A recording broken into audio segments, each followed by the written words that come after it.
Bonjour et bienvenue à tous au comité plénier public numéro 5 du 30 mai 2023 à l'arrondissement des Nations, situé pour l'occasion sur le boulevard de Portland. Je déclare la séance ouverte. L'ordre du jour, ça vous allait à tous et toutes. Au point 4.1, lecture et adoption du procès-verbal numéro 4 du 25 avril 2023. Est-ce que c'est conforme? Madame Laroche?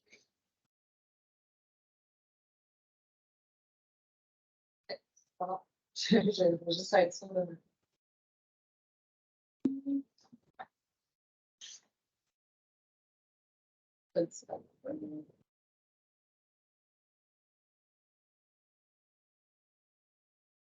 Excuse-moi. J'ai mis une note, mais elle existe. Je vais voir, je vais ouvrir. OK. Donc, est-ce qu'on l'approuve? Ah, bon, c'est revenu. Mon ordinateur était vraiment lent à charger. Oui, je voulais juste mentionner parce que dans le PV, on parlait justement du fait que je redemandais que j'avais pas une nouvelle du secteur des Grands Monts et des villes devant les coopératives où on avait eu une requête de sécurité, puis on avait eu une identification d'un secteur problématique où il y aurait installation d'un nouveau trottoir dans la cour, puis des mesures aussi pour améliorer la visibilité. Donc ça date de plus d'1 an. Mais finalement, je suis contente de confirmer que c'est vraiment cette année que c'est prévu, ces travaux-là. Donc, ça va se faire pour les gens qui habitent sur de grands monts dans le secteur des Courvilles. Parfait, merci Madame Laroche. Donc, c'est conforme le PV. On serait rendu au point 5.1, service des infrastructures urbaines. On a ici à notre présence M. Patrice Grondin. Est-ce que c'est chef de section? Chef de division, c'est encore mieux. Chef de division du service des infrastructures urbaines de la ville de Sherbrooke, qui va nous présenter le point 5.1.1, informer le conseil municipal. C'était pas le conseil d'arrondissement? C'est un sommaire décisionnel. C'est un sommaire décisionnel qui va être présenté au conseil municipal, mais qui est présenté en amont ici, sur l'état de la circulation dans le secteur de la rue du Chardonnay à la suite du retrait des arrêts obligatoires du boulevard de l'intersection Lionel-Drouin et Laure-Conan. Alors, on vous écoute, M. Grondin.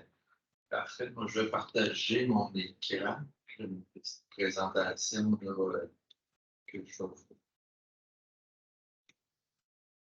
C'est beau, vous voyez bien. Donc, comme mentionné, effectivement, je suis ici ce soir pour vous présenter l'état de la circulation du secteur de la rue Chardonnay suite au retrait des arrêts toute direction à l'intersection Lionel-Drouin et Laure-Conan. Donc, l'année passée, en fait, je crois que c'est début septembre l'année passée qu'on a fait ce retrait de ces interventions-là. Donc, c'est un retrait qui est temporaire, donc qui est en attente de la phase 1 pour dédoubler le boulevard Lionel-Drouin, qui est une date à fixer éventuellement à réaliser comme travaux. Donc, à l'automne 2022, effectivement, le SIU, donc le service d'infrastructure urbaine, a été mandaté par des élus pour présenter un peu un état de la situation. Donc, on est rendu pratiquement 9 mois plus tard. On veut voir un peu comment va la situation. Donc, le présent plan de la présentation, mis en contexte rapide que j'ai déjà fait, mesures préalables, donc tout ce qui est, on va vous présenter un peu ce qui a été fait préalablement au retrait. On va vous présenter un peu les principales observations qu'on a constatées et quelles sont les mesures préventives qu'on propose de réaliser au courant des prochaines semaines prochaines. Donc, si on regarde les mesures préalables, donc effectivement, avant d'enlever ces panneaux d'arrêt de toute direction-là, il y a différentes interventions qui ont été réalisées. Donc, une des premières qui a été faite, c'est à l'intersection Lionel-Drouin et Laure-Conan. On a fait une modification géométrique. Donc, on a aménagé, là, si on peut voir sur l'image, on a aménagé un terre-plein central pour justement interdire les manœuvres de virage à gauche. Donc, quelqu'un qui est sur Lionel-Drouin direction nord ne peut plus tourner à gauche pour aller chercher Laure-Conan. Et l'inverse, quelqu'un qui est sur Laure-Conan ne peut plus tourner à gauche vers Lionel-Drouin. Donc, on limite, disons, si on veut, les manœuvres pour une raison de sécurité. Ensuite, ce que l'on a fait aussi, c'est qu'on a ajouté une traverse piétonne avec feu clignotant rapide On voit là, sur l'image, si on veut, là, les poteaux indicateurs ici là, qui permettent d'actionner, si on veut, les clignotants par les piétons qui veulent traverser l'axe Lionel-Gros. Donc, c'est une première intervention qui a été faite l'année dernière. Autre intervention qui a été faite, c'est, vous voyez ici à gauche, mon croquis, c'est peut-être dans votre cas à l'écran ici, c'est pâle. Là. On a fait un lien routier Laure-Conan vers Francis-McRae qui nous permet d'avoir un lien nord-ouest pour aller rejoindre Monseigneur-Fortier pour aller vers le plateau Saint-Joseph. Donc, c'est un lien qui était existant. Et dans le fond, on a rendu carrossable, si on veut, donc un tronçon en gravier. Donc, c'est une action qui a été faite. Ensuite, sur McGregor, l'image à droite, dans le fond, on a implanté, parce que maintenant, McGregor était fermé avant, mais avec le nouveau tronçon, on a un nouveau lien. Donc, on a ajouté une ligne médiane pour orienter les véhicules dans chacun de leurs corridors pour améliorer la sécurité.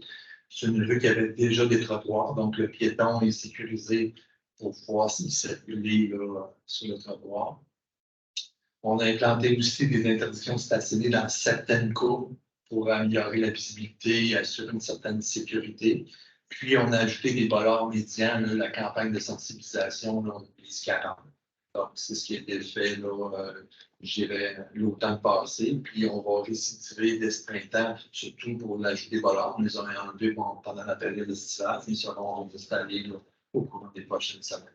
Donc, c'est des mesures qui ont été mises en place préalablement. Autre intervention qui a été faite, c'est vraiment sur la rue Chardonnay. Là. Il y a une série de mesures. Donc, on a aménagé des dos d'âne, donc devant l'école, donc à la limite des zones de 30 km/h. Accès et sortie, on a ajouté des dos d'âne, donc qui fait en sorte que les automobilistes doivent ralentir lorsqu'ils arrivent dans la zone de 30 km/h. Encore une fois, pour sécuriser les lieux. On a aménagé aussi une traverse piétonne surélevée devant l'école. Et encore là, le piéton étant surélevé, il est plus visible auprès de l'automobiliste et aussi oblige l'automobiliste à ralentir encore une fois.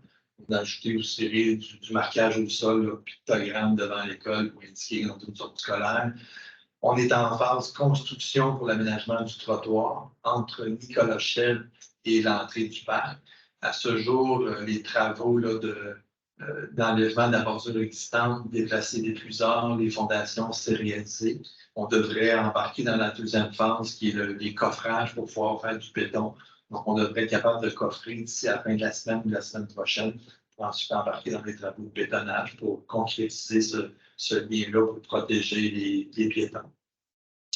Ce qu'on a fait aussi sur Chardonnay, c'est l'ajout de lignes médianes, encore une fois, dans les cours pour orienter les automobilistes là, qui gardent chacun leur corridor.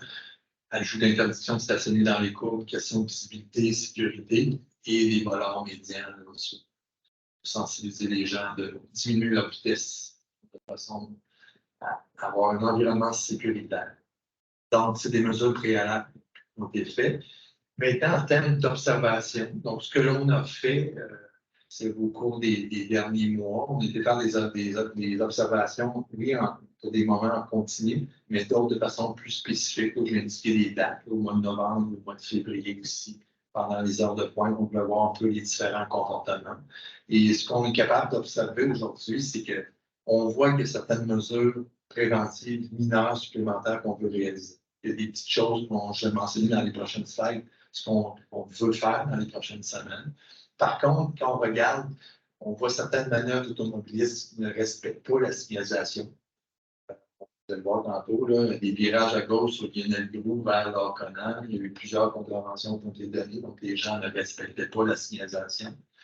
Il y a des mesures de mitigation aussi qui ont été faites, puis de sensibilisation à la présence des trottoirs pour les différents marcheurs. Ça fait en sorte qu'on ne remarque pas de problématiques importantes.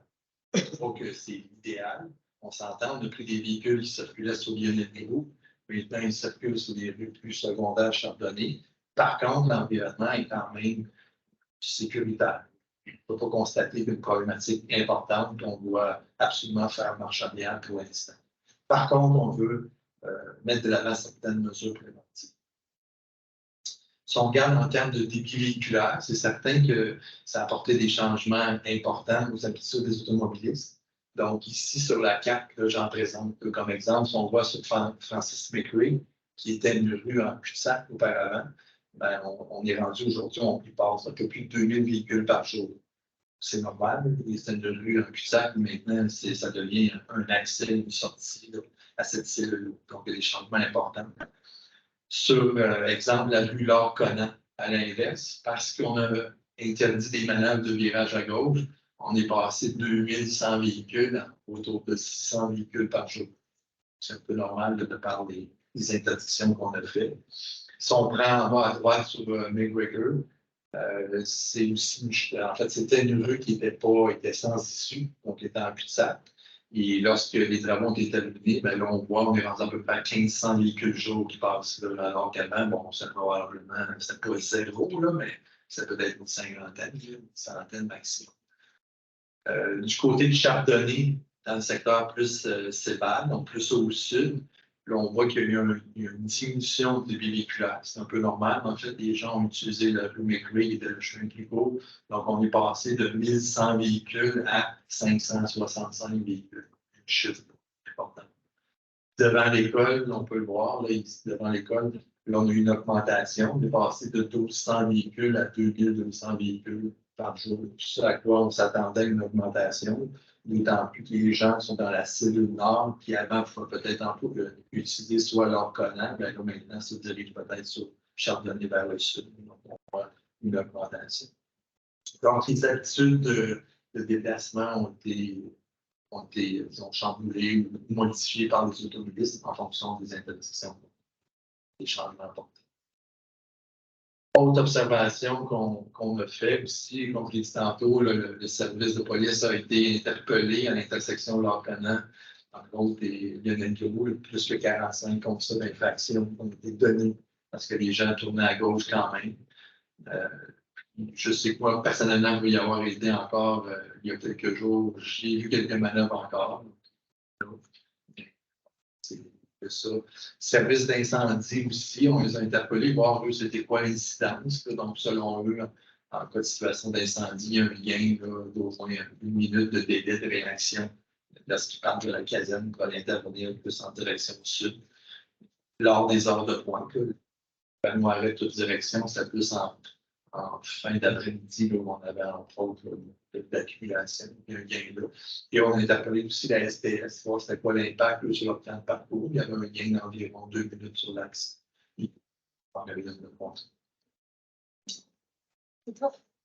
Donc, ça, c'est les principales observations qu'on a faites.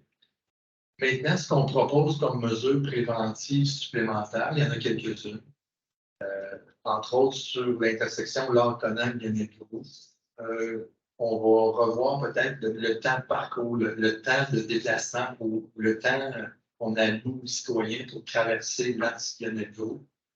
Nous, on a programmé selon les normes de standard. On pourrait essayer de voir pour peut-être augmenter ce temps-là pour donner plus de temps aux gens de traverser cet axe-là. Donc, c'est des choses qu'on va apporter. Il y avait aussi qui avait été remarqué l'accès au bouton poussoir. Je crois que c'est sur le poteau ici. Si on regarde là, en bas à gauche sur l'écran, le poteau qui est à droite, là, je pense que c'est mentionné. Donc, l'accès au bouton poussoir n'était pas tout le temps facile. Donc, on va essayer de voir si on peut prolonger le trottoir ou l'accès pour faciliter son accès. Ensuite, on a sur la rue Francis McRae, si on regarde l'image en bas à droite, là, on va faire des interventions au niveau de vérification au niveau de l'éclairage. L'éclairage, oui, de l'intersection, mais aussi de l'axe Francis McRae aussi, là, voir si on doit y apporter certains correctifs. Donc, c'est un élément qu'on va regarder. Et aussi, il y avait du stationnement dans la zone de la piste cyclable qui est transversale à la rue Francis McRae. Il y a des gens qui se stationnent là.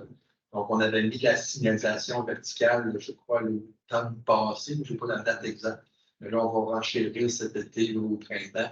On va ajouter du marquage au sol là, qui va vraiment indiquer aux automobilistes de ne pas s'immobiliser dans cette zone-là parce qu'on est dans l'axe de la piste cyclable. Donc, on va ajouter du marquage au sol pour faciliter ou en tout cas protéger le bien cyclable. Donc, c'est des mesures qu'on va mettre de l'avant. Donc, on va faire aussi, c'est en façade de l'école. On a remarqué aussi qu'il y avait beaucoup d'automobilistes qui faisaient des virages, des demi-tours directement, ouais. français, un U-turn devant l'école. Donc, on va ajouter des interdictions là, de cette manœuvre-là pour améliorer la sécurité devant l'école. Puis on va interpeller le service de police pour peut-être aller faire des tournées un petit peu plus fréquentes, juste pour s'assurer que les gens respectent cette signalisation. Ensuite, à l'intersection Nicolas-Chèvre et Chardonnay, si vous regardez sur l'image en bas, le point rouge, encore une fois, pour améliorer ou rendre plus sécuritaire cette intersection-là, améliorer la visibilité, on va rajouter des interdictions de stationner non loin de l'intersection de chacun des approches pour améliorer la visibilité plus sécuritaire. Donc, c'est d'autres interventions qu'on va faire. Et comme dernière intervention, il y avait au niveau de la rue rurale Saint-Denis. Ça a été rapporté par nos services d'incendie. On les a rencontrés en période hivernale. La rue n'avait pas un 6 mètres de dégagement en tout temps. Il y a des voitures de station probablement des deux côtés avec l'accumulation de la neige. Donc, on va aller de l'avant avec une interdiction de stationner sur un des deux côtés. Ce n'est pas encore arrêté au moment où on se parle. On va regarder lequel qui est le moins impactant pour les citoyens. Mais ça va nous permettre d'assurer une libre circulation en tout temps, même pour nos véhicules d'urgence. Donc, ça, c'est les interventions qu'on propose. Puis, si on est ouvert, si vous, en tant qu'élu, si vous avez des citoyens qui vous donnent des informations très fines par rapport à des problématiques spécifiques qu'on n'a peut-être pas vues, on est ouvert à recevoir vos commentaires et voir si on peut apporter d'autres petits correctifs à ce qui est prévu. Donc, moi, ça fait le tour un peu là, de la présentation.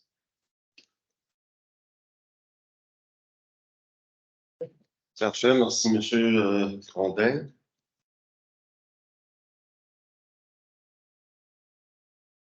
Est-ce que vous vouliez achever, Mme Fernanda-Luz? Bon, merci. Et c'est vrai, je suis témoin de votre ouverture là, concernant les ajustements, parce que au fur et à mesure qu'on se parle, on voit des mesures se rajouter. Fait que je suis contente. Je pense qu'en général, l'objectif de toutes ces mesures-là, au moment où ça avait été mis à plus tard, le dédoublement du Lionel Groulx par le conseil municipal, quand on a vu le drapeau, certains citoyens aussi du coin là, qui disaient ben là, on est inquiet de la circulation. La grande préoccupation, c'était au du volume de circulation dans les quartiers qui allait augmenter davantage.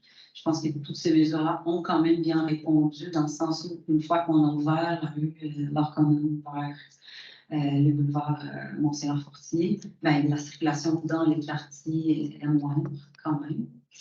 On a vu le nombre de voitures qui sont quand même élevés par rapport à Francis McCree maintenant et Laure-Commune, mais beaucoup moins sur Chardonnay.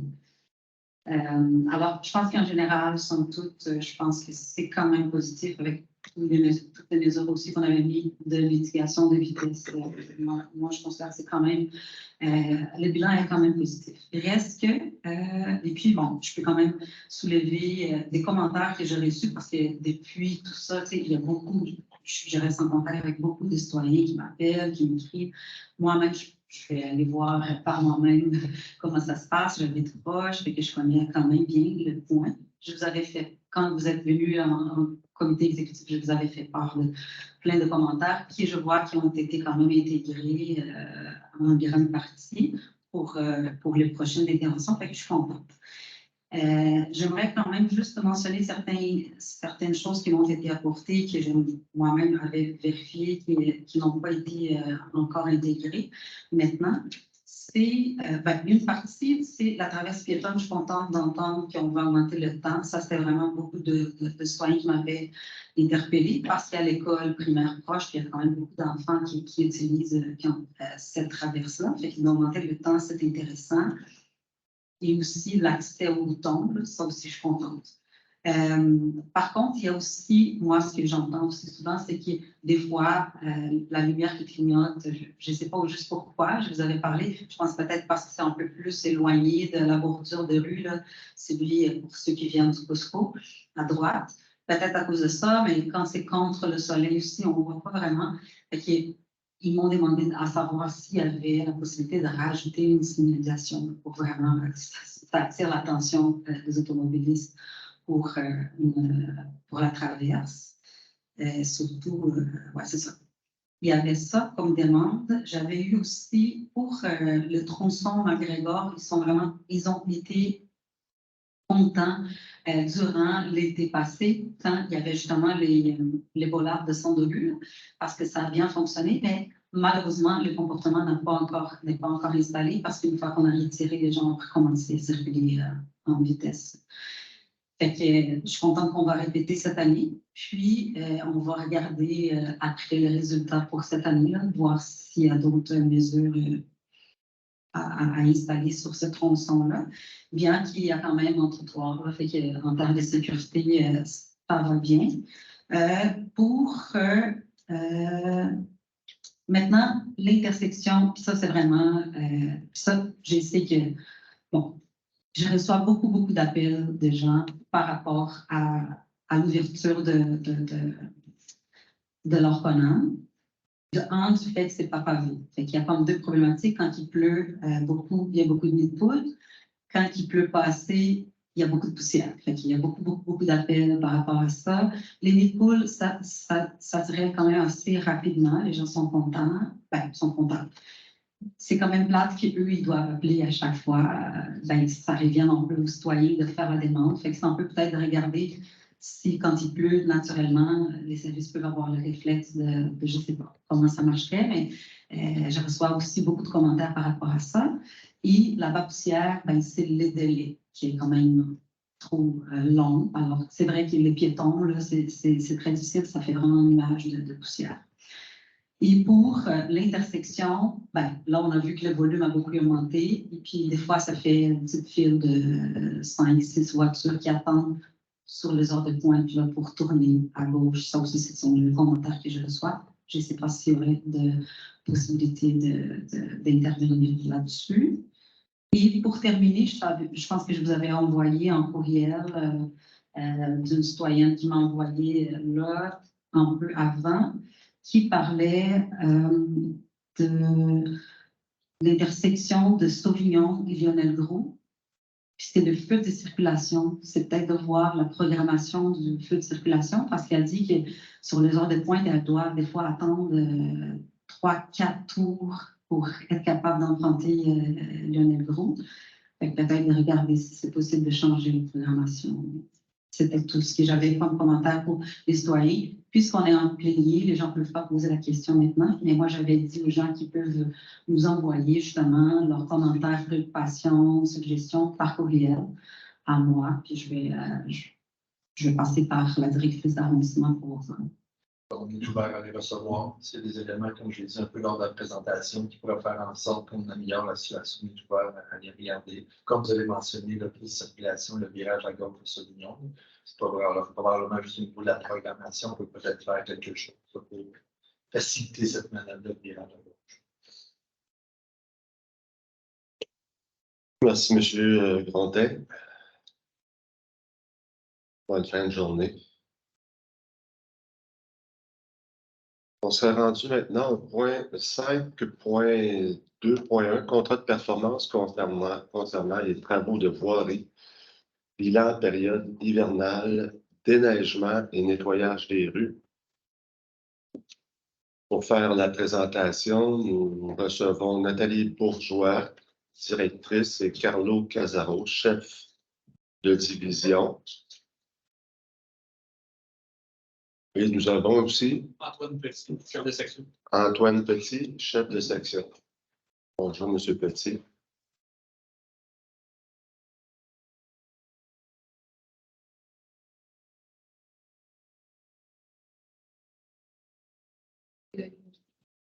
Comme on a commencé à faire l'an passé, je crois, au niveau de l'arrondissement des Nations, nous avons des contrats de performance qui sont présentés aux élus de l'arrondissement, des arrondissements, et nous avions demandé que ce soit en public à partir de l'année passée. Donc, c'est toujours intéressant pour les citoyens de regarder ces bilans de performance-là pour avoir un aperçu de l'hiver qu'on a eu, un aperçu du nombre de nids de poules par arrondissement et tout.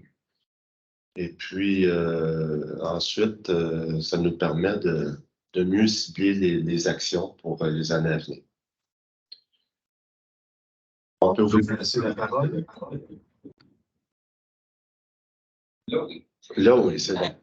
Alors, M. Casaro, on vous écoute. Est-ce que Mme la directrice, vous vouliez faire une petite intro? Je fais juste.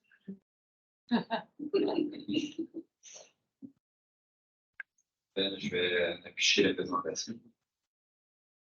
En partage écran. Oui.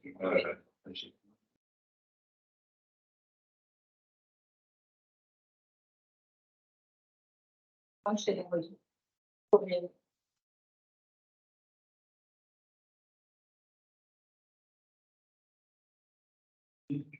Non, je l'ai eu. Je vais juste laisser 2 minutes.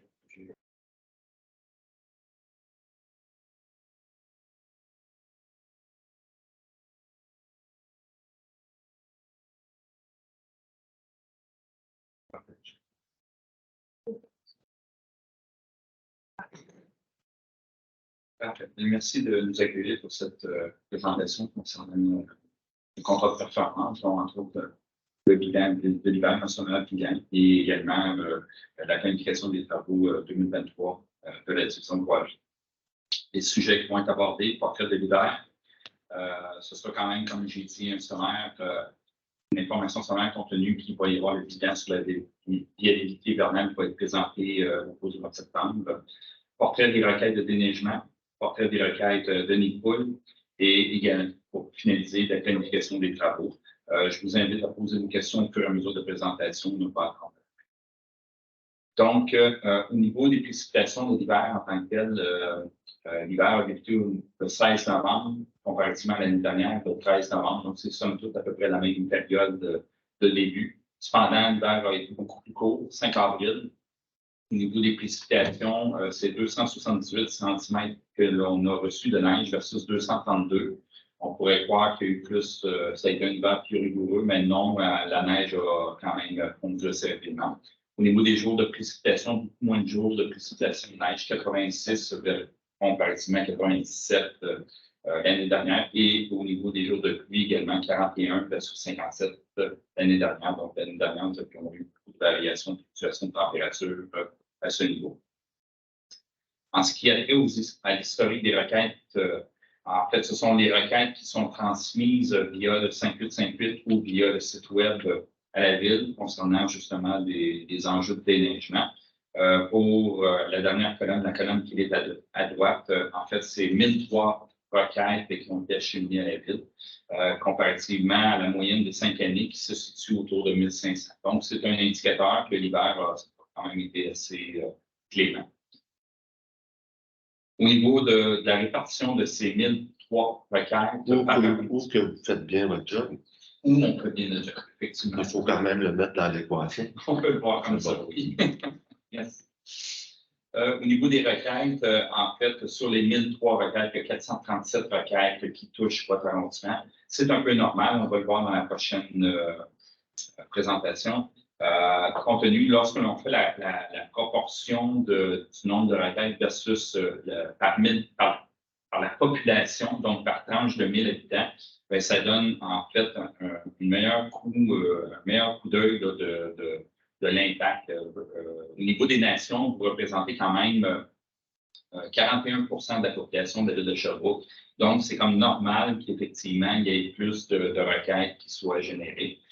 Comme vous voyez, c'est 44 des requêtes qui représentent excusez, la représentativité, effectivement, pour votre arrondissement.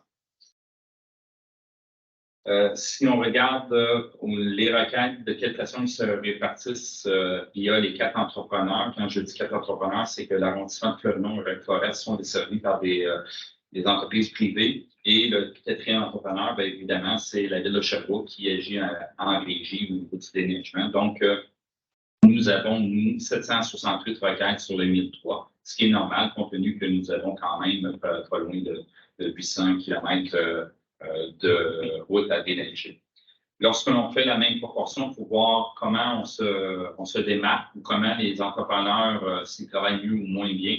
En fait, l'idée est de répartir par tranche de 100 km, donc de faire une proportion. On remarque que l'ensemble des entrepreneurs se situe entre 84 et 99 requêtes par tranche de 100 km. Donc, la moyenne est autour de 92 km. 92 requêtes par 100 km. Maintenant, au niveau des requêtes de nid de poule, également, là, ce sont les requêtes qui sont acheminées par les citoyens, comme je l'ai dit, au service 5858. Donc, ce sont 956 requêtes qui ont été acheminées l'hiver dernier versus 1125 l'année dernière. Pour l'arrondissement des Nations, c'est 288 requêtes. Donc, ça représente 30% de l'ensemble des requêtes qui ont été proviennent de l'arrondissement des Nations versus 417 l'année dernière. Maintenant, toujours au niveau des nids de poules, nous avons effectué, en fait, nous effectuons, lorsque nous ne sommes pas en opération de déneigement, des opérations de colmatage de nids de poules. Donc, ce sont nos employés qui sont affectés actuellement au déneigement, sont affectés par la suite au colmatage de nids de poules. Ce que l'on a fait, c'est durant la période du 20 mars au 20 avril, nous avons comptabilisé le nombre de nids de poules que nos équipes ont rempli. Et ça, c'est en dehors des requêtes de citoyens. C'est vraiment le day-to-day de nos opérations. Donc, c'est 5254 nids de poules qui ont été colmatés durant ce mois précis. Au niveau des nations, c'est 702 requêtes, nids de poules qui ont été colmatés, ce qui représente 13%. Donc, ce qu'on peut en tirer comme conclusion, c'est que l'état général du réseau routier dans l'arrondissement est quand même en meilleur état que, par exemple, à Florida.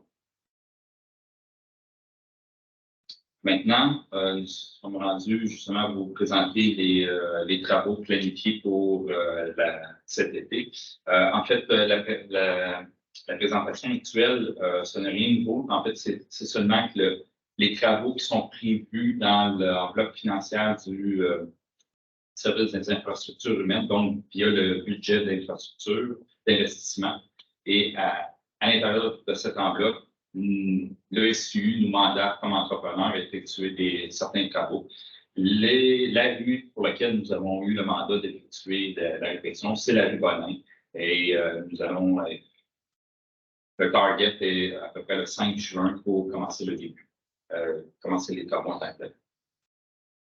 En ce qui concerne les travaux prévus à travers notre enveloppe budgétaire, du budget de fonctionnement, nous avons la rue Université de Sainte-Catherine à Bachan qui est prévue en resurfaçage. Et par la suite, vous avez dans le tableau ci-dessous le rapiessage mécanisé. Donc, qu'est-ce que c'est le rapiessage mécanisé? En fait, c'est une intervention faite avec une paveuse, mais c'est ce qu'on appelle une pave de terre et c'est pour effectuer un pavage toujours d'entretien palliatif, un pavage palliatif, mais sur une plus grande surface. Et le but, ce n'est pas de refaire, d'améliorer la qualité de roulement, mais c'est seulement de pouvoir prolonger la durée de vie de la rue qui n'est pas dans la planification du service des infrastructures urbaines dans les 3 années à venir. Donc, ce qu'on fait, compte tenu de la dégradation de la rue, parce qu'elle représente un enjeu de sécurité ou elle représente un enjeu de difficulté de déneigement, nous procédons à des petites patches de pavage avec cette machine. Donc, vous avez la liste des rues qui sont prévues dans votre arrondissement. Il y a la particularité pour la rue Belvedere, ce sont des corrections d'ordinaire, entre autres, qui vont être effectuées au niveau des infrastructures, effectivement. On a partout. Donc, ce serait des travaux majeurs que le service de la division de la voirie a présentement dans son carnet de commande pour votre arrondissement. Parfait, merci beaucoup de la présentation. J'irai des questions, des commentaires en lien avec la présentation. Est-ce que ça allait pour tous? Madame la Présidente, vous n'avez pas, vous? Non? Ah, je Madame la directrice, excuse, oui, c'est ça. C'est ça quand il fait trop beau dehors. Non, j'ai pas de question. Madame Laroche, ça va? Oui. Madame Louche? On parle toujours de travaux semblables, c'est toujours pour 23. Oui, c'est possible. C'est sûr qu'il y a une rue là-dedans qui est où j'habite. Je suis contente de savoir. Mais c'est comme, parce qu'en effet, je vous dis, c'est vraiment difficilement carrossable, la rue du Jugement. Et je suis contente qu'elle soit dedans. Ma question, c'est que justement, devant ma maison, il n'y en a pas d'asphalte. Si on avait, c'est comme si on avait l'asphalte, mais il n'y en a pas. Puis j'imagine qu'avec cette technique-là, il n'y aura pas non plus. J'imagine qu'on ne peut pas utiliser cette technique pour avoir l'asphalte. Ben, en fait, pour les endroits où il n'y a pas de pavage existant, mais évidemment, on n'en ajoute pas. Donc, c'est vraiment pour les ratissages aux endroits où ils sont déjà pavés. Malheureusement, devant chez vous, il n'y a pas de pavage, mais il n'y en aura pas avec ces pratiques. Mais correct, je ne suis pas ici en tant que citoyenne pour parler des membres. Là. Quand ça arrive, là, c'est comment les citoyens, admettons, pour d'autres citoyens, parce que c'est une rue théoriquement qui devrait être complètement pavée. Parce que comme le dernier terrain de la rue, fait qu'il n'y a pas de pavage devant. C'est quoi les moyens que les citoyens ont dans ce cas pour faire une demande? Parce que même, je pense que c'est taxé comme si c'était pavé, comme maison. Fait que quand ça arrive, les citoyens doivent passer par où pour faire est-ce qu'on doit faire une requête? Oui, exact. C'est des requêtes qui s'en vont au service des infrastructures urbaines, puis eux font l'analyse, puis font après ça des recommandations pour urbaniser ce secteur-là, donc inclure le pavage dans cette fonctions-là. Parce que c'est quand même urbanisé, je veux dire. Il y a tous les services d'infrastructures souterraines. D'accord, merci. Alors, je vous remercie beaucoup pour la présentation. Ça a bien été. Continuez votre beau travail. Je pense que c'est ce qui ressort de tout ça. Merci beaucoup. Vous aussi. Alors, on serait rendu au point 5.3.1, dépôt de la liste des dossiers en cheminement de l'arrondissement des Nations. Est-ce que ça vous allait? On en a pris connaissance. Excellent. Maintenant, presque pas de travail en vue. Ce sont juste cette présentation des services. Oui, c'est juste les services. On serait rendu au point 5.4, requête en circulation, 5.4.1 pour adoption, requête en circulation, analyse et recommandations du service des infrastructures urbaines de l'arrondissement des Nations. Je vais céder la parole à elle.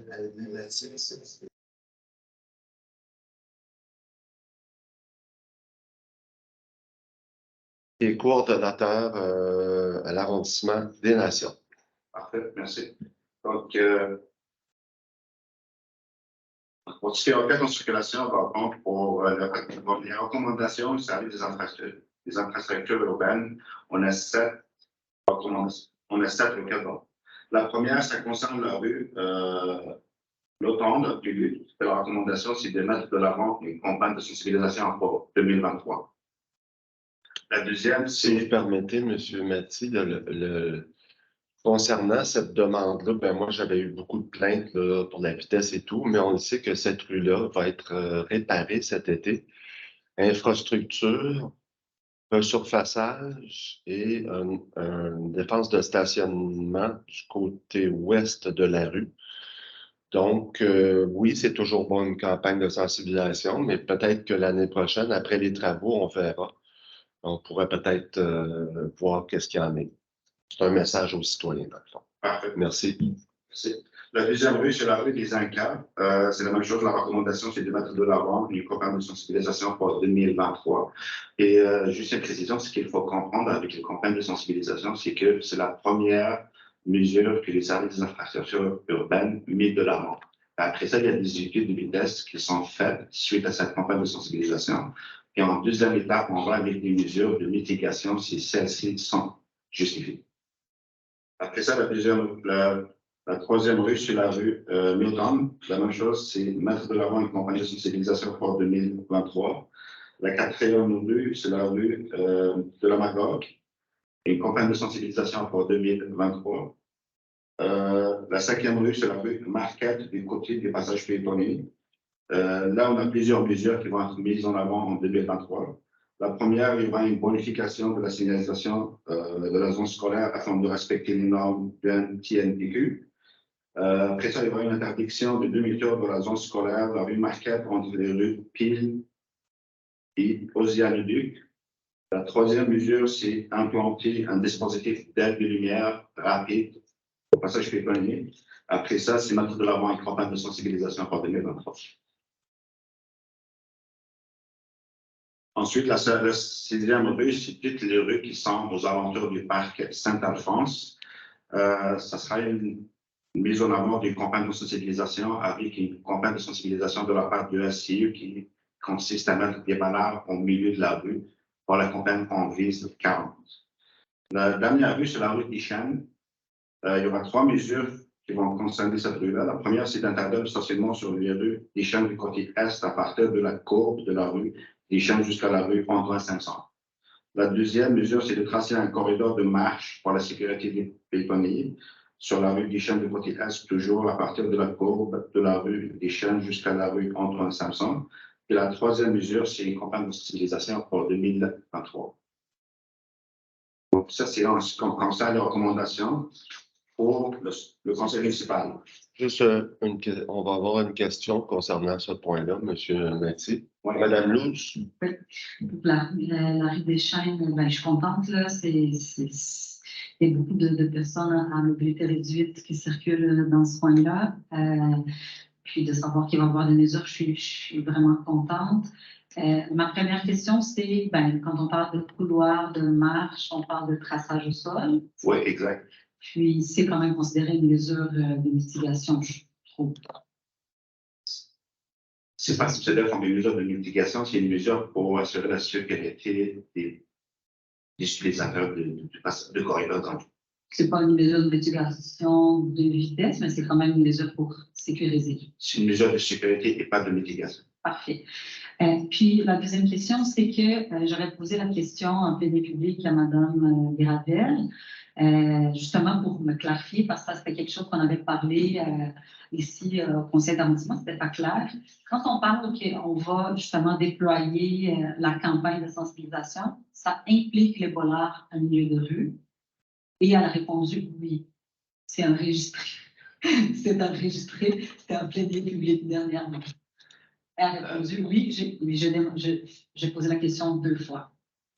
Moi, l'information que je peux vous donner, que vous pouvez les trouver dans les recommandations de SCU, quand ils font les considérants pour arriver à leurs recommandations, c'est quand la limite de vitesse elle est entre 45 km et 55 km, la campagne de sensibilisation elle est juste citoyenne. Et quand la limite de vitesse elle dépasse 55 km, la campagne de sensibilisation elle est citoyenne, mais aussi elle est appuyée, consolidée par une campagne de SCU avec des bollards au centre de la rue.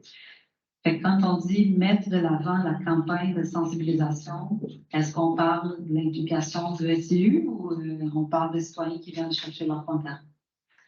Pour cette requête en particulier, le numéro de seconde.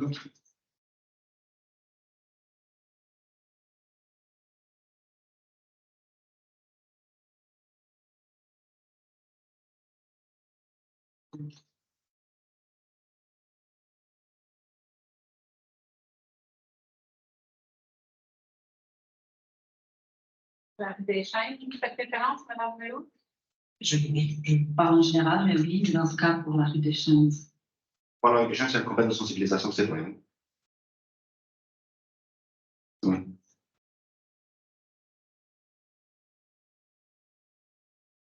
Est-ce que vous pourriez juste révalider ça auprès du SU? Parce qu'Arabien avait dit, quand ça découle de requêtes citoyennes, c'est la campagne de sensibilisation où on met des bollards en milieu de rue. Ça découle d'une requête citoyenne. ça dépend de la limite de vitesse, puis dans ce cas particulier, vous le voyez en bas de recommandation, c'est une campagne de sensibilisation citoyenne, puis c'est une campagne de sensibilisation ville. Ça veut dire qu'il y a des campagnes, il y a des affiches 40 que les citoyens peuvent venir chercher pour mettre sur leur terrain, puis il y a le service des infrastructures urbaines qui vont mettre des voleurs au milieu de la rue. Donc, ce sera les deux combinés. J'aimerais quand même avoir cette précision-là parce que ce n'est pas la même information. Il n'y a pas de problème, on va Merci. aller la chercher, que je vous reviens dessus. Merci. Excellent, merci. On va passer au point 5.4.2, priorisation des requêtes en circulation pour l'arrondissement des Nations. Pour la priorisation, on a 4 requêtes à prioriser. Après ça, on va les passer au service des infrastructures urbaines pour recommandation. La première, ça concerne le district de l'université. C'est la rue des Noyers. On a 2 dans le district du Golfe. La première, c'est la rue Vaudreuil, puis la deuxième, c'est la rue Vaudreuil et Laurentier. Ensuite, la 4e, c'est le district de Carrefour, c'est la rue du Manoir.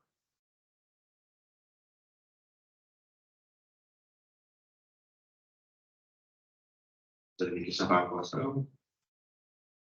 Est-ce que ça vous va à tous et toutes? Oui, c'est bien. Merci beaucoup, M. Elmimati.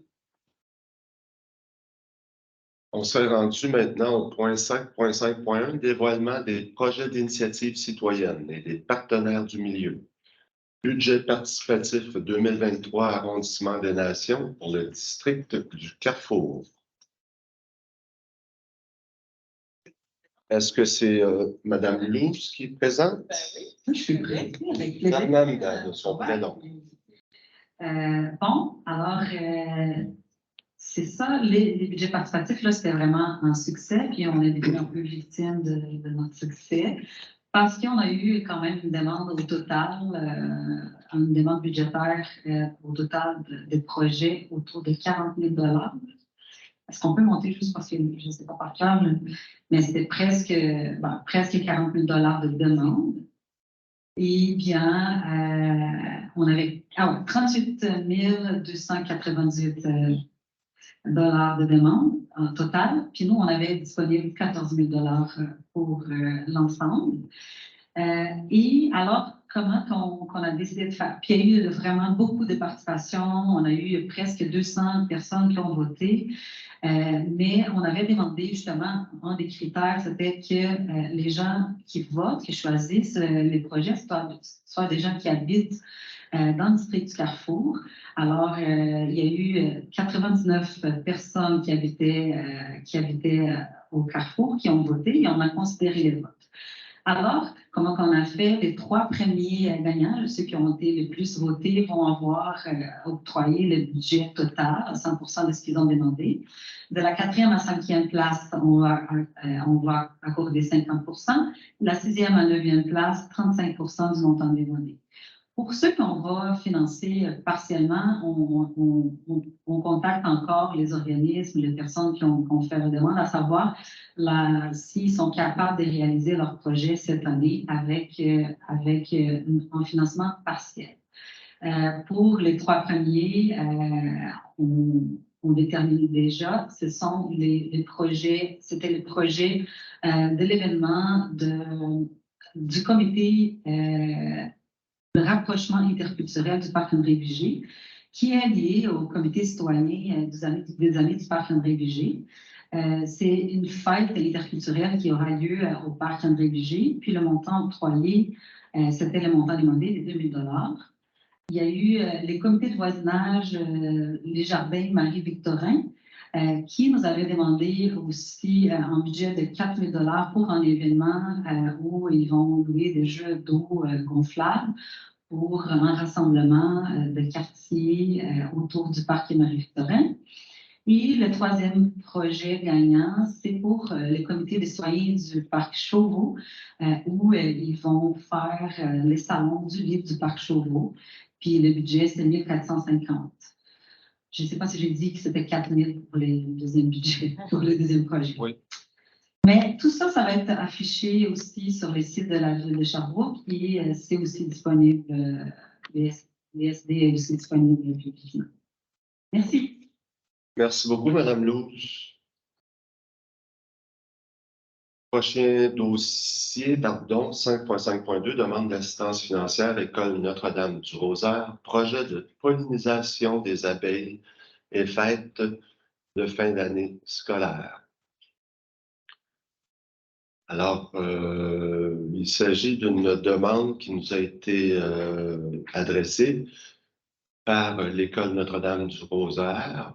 On sait qu'ils ont un projet là, en devenir, c'est-à-dire un réaménagement de la cour d'école pour enlever notamment des îlots de chaleur qui sont très présents dans cette cour d'école-là. Le projet a été reporté cependant dans le temps. Alors, pour cette année, pour leur fête de fin d'année, ils nous ont demandé un soutien financier. Et ce qui est intéressant aussi dans leur demande, c'est l'achat de semences de fleurs pour favoriser la pollinisation des abeilles. Et Dieu sait qu'on a de besoin de nos sœurs, les abeilles, surtout pour quelqu'un qui aime le miel comme moi.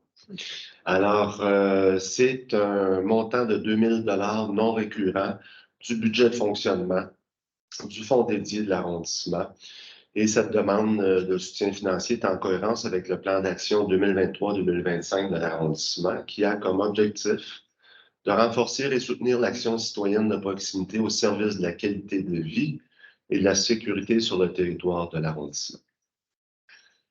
Le prochain point, demande d'assistance financière, fête des habitations Genet-Delorme, portée par l'organisme Les Jeunes du coin d'Ascot. C'est ça? C'est-tu des jeunes? Oui, mais c'est fête des habitations Genet-Delorme. Oui. Oui, c'est exactement ça. Vous avez le compte. Oui, mais je l'ai bien dit, hein? Oui. OK, voilà. Alors, il s'agit d'un montant de 300 $ non récurrent à partir de notre fonds dédié à l'organisme des jeunes du coin d'Ascot, incorporé pour féliciter la réalisation de la fête aux habitations Genet-Delorme. Donc, les activités sont prévues à l'horaire atelier d'impression sur tissu, repas, tente de lecture micro ouvert. Et l'OMH contribue à la réalisation de l'événement au niveau de la nourriture et boissons, plantes, herbes, fleurs et tout. Alors, il manquait une somme de 300 $ et on va de l'avant. Merci à mes collègues. Prochain point, 5.5.4, demande d'admissibilité Jardin Richard et d'assistance financière. Madame la directrice ou Monsieur Mathieu? On demande à Louis? On demande à Louis. Quelle a fait perdu pas là? Ah, il est en dossier confidentiel, n'est-ce pas? Voilà. En fait, il y a plus d'1 an, il y a un comité de citoyens qui s'est formé pour la création d'un jardin communautaire sur la rue Lionel-Groulx, dans le secteur de Madame-Louse. Et ce comité-là a été accompagné pendant 1 an par le jardin communautaire Caroline Baum. Et donc, l'année s'achève de leur première, ils sont en transition vers une incorporation. Donc, ils ont déposé leur demande d'admissibilité. Et c'est le dossier qui vous est déposé ce soir d'admettre son admissibilité comme organisme de proximité de l'arrondissement. Donc, ils vont devenir indépendants comme tous nos autres comités de jardin. Donc, on va le voir au conseil d'arrondissement. C'est là où on va l'entériner. Tout à fait, vous allez entériner la demande d'admissibilité tantôt. Excellent, merci beaucoup, Madame la directrice. 5.5.5, soutien à l'organisme Club d'âge d'or Jacques-Cartier et Club d'âge d'or Saint-Boniface pour la tenue de 26 activités gratuites de danse au parc Jacques-Cartier. Est-ce que quelqu'un voudrait me résumer un peu l'aide ici? Je peux vous résumer, s'il vous plaît. J'ai parlé avec la division loisirs et vie communautaire de ce dépôt de dossier. Alors, depuis plusieurs années, le comité plein air d'âge d'or Jacques-Cartier a un mandat d'animer le préau du parc Jacques-Cartier. Et puis, dans les dernières années, on a le club d'âge d'or Saint-Boniface qui organise les mêmes activités.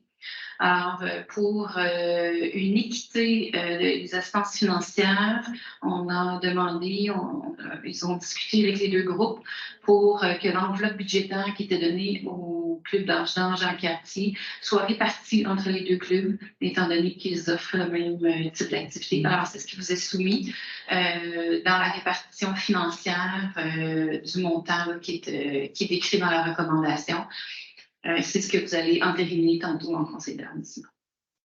Parfait. Merci beaucoup, Mme la directrice. Au point 5.6.1, nomination de 2 nouveaux membres citoyens du comité consultatif d'urbanisme de l'arrondissement des Nations.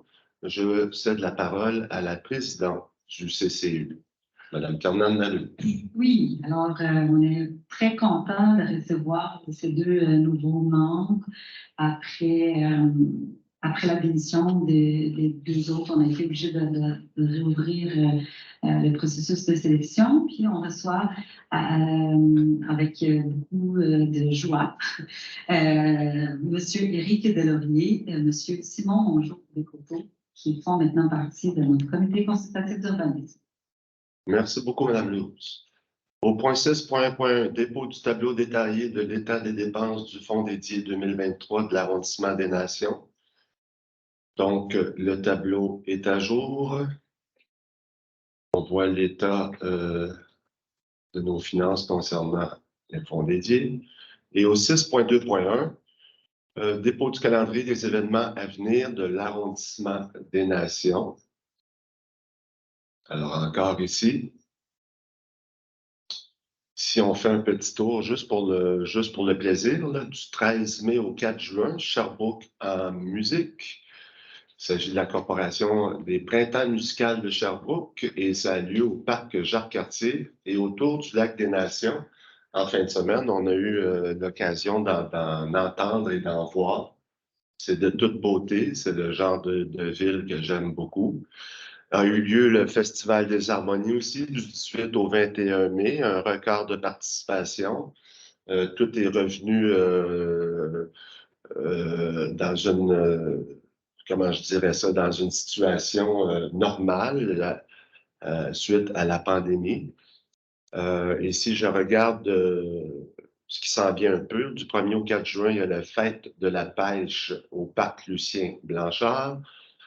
Du 2 au 18 juin, c'est le festival avec au parc du domaine Howard, organisé par le comité Art et Culture Jacques-Cartier. Le 3 juin, 6 heures de course partagées autour du lac des Nations. À suivre, Place des Roseraies s'amuse, Ascot en santé. On sait que l'étudiant qu'on a engagé pour nous donner un coup de main cet été sera sur place. Alors, si vous avez des plaintes, vous lui dites à lui et il nous le dit après. Petite blague comme ça. Et nombre de choses, là, on peut parler de la fête des familles, de Sherbrooke Loisirs Action au parc Montcalm. Et voilà. Alors, à suivre, le tableau est déposé sur le site de la ville. Alors, sur ce, je leverai la séance du comité de planning public du 30 mai. Merci à tous. On se revoit bientôt.